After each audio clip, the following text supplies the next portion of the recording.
All right, so I was vacuuming up my lab and I vacuumed up one of my dreads and a piece of rope that was on the floor, and it ended up breaking the belt on the vacuum. So I'm about to change the belt, and I thought that I would make a little video showing you guys how I do it.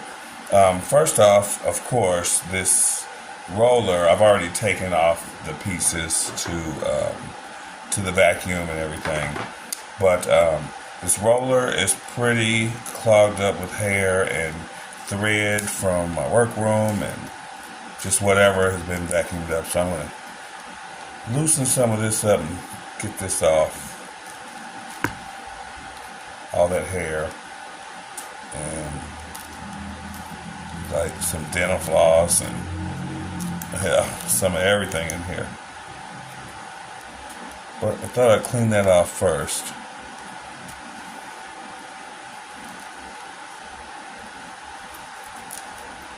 You know, a lot of people, if this were to happen to their vacuum, a lot of people I know would just throw their vacuum away. They wouldn't even look to see if the belt was broken or if they could do anything about it. You know, it doesn't work. Okay, time for a new vacuum. But that's not the case. These machines can be worked, fixed, and brought back.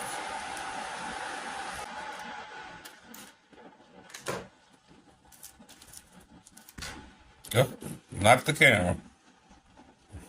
Definitely want to clean all this up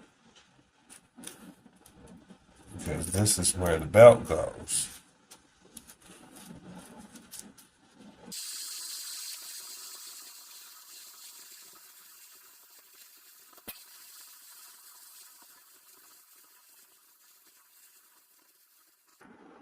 All right.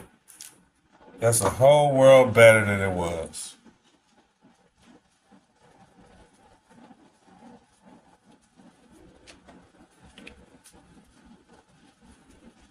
So,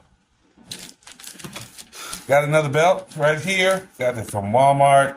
It was only like $2.87. It was a 2-pack. I've had this for a long time. I actually used it on a different vacuum. It says it's for a Dirt Devil, but this vacuum is not a Dirt Devil. But it looks like it's the same belt. So, we're going to go ahead and put this on. Of course, I set that back down on top of all the dirt that I just took off of it. But I'm going to put the belt on the ball. Actually, we're going to put it on the hook down here first. Let me show you.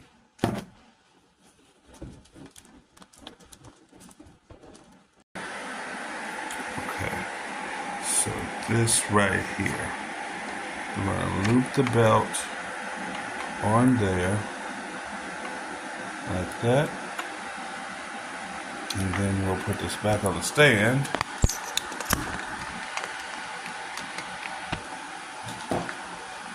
and then we'll take the belt, put it there, and we're going to have to pull it forward and get that into the slot. And the other side.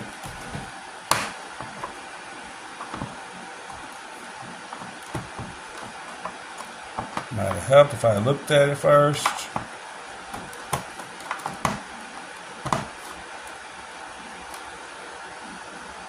There we go.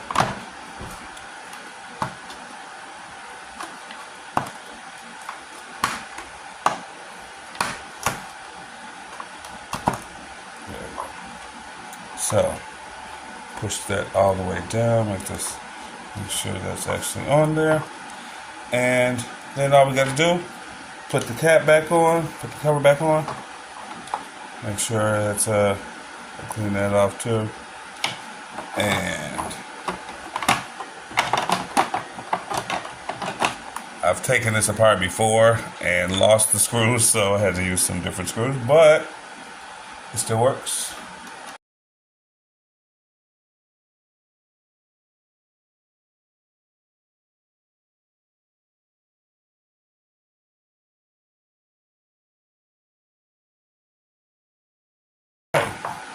Now we will go ahead and plug it in and see if the wheel turns.